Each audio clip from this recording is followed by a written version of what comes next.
कुर्ती की कटिंग करना बहुत ही सिंपल होता है, काफ़ी ज़्यादा ईज़ी होता है। अगर आप इस वीडियो को कंप्लीट देखेंगे तो आप सीख पाएँगे ईज़िली कैसे करते हैं।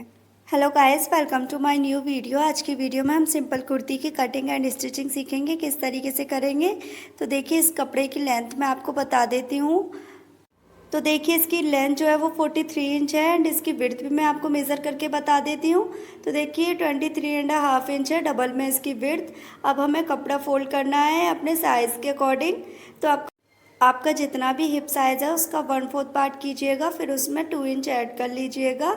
इस तरीके से आपको कपड़ा फोल्ड करना है। तो देखिए, यहाँ मेरा हिप साइज़ 32 इंच है, उसका 1/4 पार्ट करके मैंने 2 इंच ऐड कर लिया है। 10 इंच पे यहाँ मैंने कपड़ा फोल्ड कर लिया है। इस तरीके से आपको भी सेम तरीके से करना है। तो देखिए, सबसे पहले हम ऊपर से कपड़े को सीधा कर लेंगे, इसका निशान लगा लेंगे। अगर आपका सीधा कपड़ा है तो आप एज इट इज़ ही मार्किंग स्टार्ट कर सकते हैं। तो मैं यहाँ पे कपड़े को सीधा करने के लिए मार्किंग कर लूँगी। तो देखिए, यहाँ पे मैंने मार्किंग कर ली है। अब इसके बाद में हम शोल्डर लेंगे। शोल्डर मैं यहाँ ले रही हूँ 6.5 इंच। अगर आप पीछे नेक बना रहे हैं तो आप 6 इंच लीजिएगा। मैं पीछे नेक नहीं बनाऊंगी, इसलिए मैंने 6.5 इंच लिया है।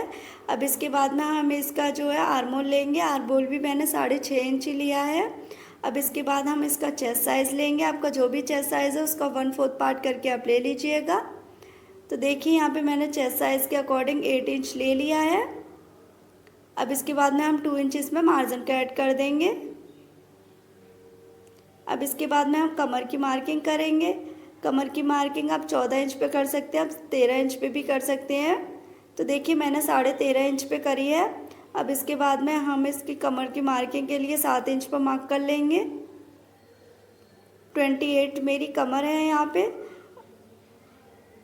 तो देखिए, ये दोनों लाइंस को हम इस तरीके से लाइन ड्रॉ कर देंगे, चेस्ट वाली को भी और कमर वाली को भी। अब हम अपने हिप लेंगे। आप स्लिट कितनी भी लॉन्ग ले सकते हैं या फिर शॉर्ट ले सकते हैं। मैं ले रही हूँ यहाँ पे 18.5 इंच पे स्लिट। आप चाहें तो 19 इंच पे भी ले सकते हैं, मतलब कि 19 इंच पे, या फिर आप चाहें तो 20 पे भी ले सकते हैं। आप जैसे पहनते हो उसके अकॉर्डिंग आप ले लीजिएगा। तो मैंने यहाँ 18.5 इंच पे ली है। तो देखिए, उसके बाद में हम यहाँ पे मार्जिन ले लेंगे। कमर में यहाँ पे मैंने मार्जिन नहीं लिया था, इसलिए मैं कमर में मार्जिन अब ऐड कर रही हूँ। अगर आपके पास में कपड़ा कम है तो आप 1.5 इंच का भी मार्जिन रख सकते हैं, 1 इंच का भी आप रख सकते हैं। मैंने यहाँ पे 2-2 इंच का मार्जिन रखा है। तो देखिए, इन लाइंस को हम आपस में ड्रॉ कर लेंगे, मैच कर लेंगे, फिटिंग वाली को मार्जिन वाली को। तो देखिए, इस तरीके से हम मार्जिन और फिटिंग वाली लाइंस को आपस में मिला लेंगे इस तरीके से। काफ़ी सिंपल तरीके से मैं आपको कुर्ती की कटिंग सिखा रही हूँ इसमें। अगर आपको फिर भी कुछ समझ में नहीं आता है तो आप मुझे कमेंट करके पूछ सकते हैं। तो देखिए, यहाँ पे अब इसमें हम आर्म की शेप ड्रॉ करेंगे। उसके लिए हम बैक आर्म होल की करेंगे पहले। तो हमने 1.5 इंच पे बैक आर्म होल लिया है, इसको हम इस तरीके से मिला लेंगे। फ्रंट की शेप देंगे हम यहाँ पे 1 इंच पे, वो हम बाद में देंगे बैक पार्ट को अलग करके, क्योंकि हम फ्रंट में नेक बनाएंगे। बैक में मैं यहाँ नेक नहीं बनाऊंगी। इसकी स्टिचिंग भी आप ज़रूर देखिएगा। सेकंड पार्ट में आपको काफ़ी इजी तरीके से मैं सिखाऊंगी किस तरीके से स्टिच करते हैं।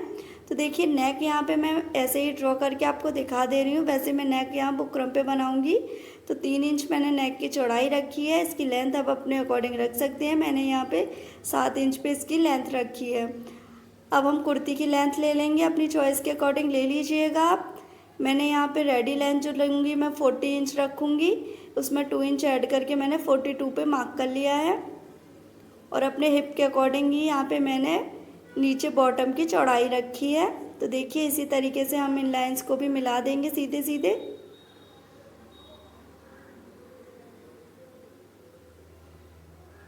गाइस, अगर आपको बैकग्राउंड से आवाज़ें सुनाई दे रही हों तो प्लीज़ उनको इग्नोर करने की कोशिश कीजिएगा। मेरा घर ऑन रोड है, इसलिए यहाँ पे आवाज़ें आती रहती हैं। गाइस, आप मेरी वीडियो को एफबी पे देख रहे हैं या फिर यूट्यूब पे, कमेंट करके ज़रूर बताइएगा। तो देखिए, मैंने यहाँ पे लेंथ के लिए पहले मार्किंग नहीं की थी, बट मैंने आपको बता दिया था आपको लेंथ किस तरीके से लेनी है। यहाँ पे मैं अब मार्किंग कर रही हूँ अपनी लेंथ की। जितनी भी आपकी लेंथ रेडी चाहिए आपको, उसमें 2 इंच ऐड करके ले लेना है। अब इसके बाद में हम यहाँ पे शोल्डर डाउन करेंगे 1/2 इंच। आप 1/2 इंच से ज़्यादा मत कीजिएगा, इसकी हम कटिंग कर लेंगे। आपको मेरे चैनल पे बहुत ही ज़्यादा अमेजिंग से ड्रेसेस के डिज़ाइंस मिलने वाले हैं। अगर आप पर्सनली किसी भी ड्रेस की कटिंग स्टिचिंग ईजी तरीके से सीखना चाहते हैं, उसके लिए आप मुझे कमेंट कर सकते हैं। मैं आपके साथ में कटिंग एंड स्टिचिंग आपकी फेवरेट ड्रेस की ज़रूर शेयर करूँगी। तो देखिए यहाँ पे हमारी कटिंग हो चुकी है। अब इसके बाद क्या करेंगे, हम दोनों पार्ट्स को अलग करके यहाँ पे आर्म होल ड्रॉ कर लेंगे हम यहाँ पे फ्रंट वाला, और उसकी भी हम कटिंग कर लेंगे। तो देखिए हमारा फ्रंट का आर्म होल भी मैंने यहाँ पे कट कर लिया है। यहाँ पे मैं एक काम करना भूल गई थी, बट अब हम दोनों पार्ट्स को एक दूसरे के ऊपर रख के अच्छे से सेट करेंगे, और जो हमने फिटिंग्स की मार्किंग की थी वहाँ पे हम छोटे छोटे कट्स लगा लेंगे। इस तरीके से आप कट्स लगाते हैं ना तो आपकी फिटिंग प्रॉपर आती है, आपको मार्किंग करने की ज़रूरत नहीं पड़ती है, कट से ही आपका काम चल जाता है। सो आई होप गाइस आपको ये वीडियो पसंद आई होगी, कटिंग एंड स्टिचिंग समझ में आई होगी। मिलेंगे नेक्स्ट पार्ट में इसकी स्टिचिंग के साथ में। Bye bye guys.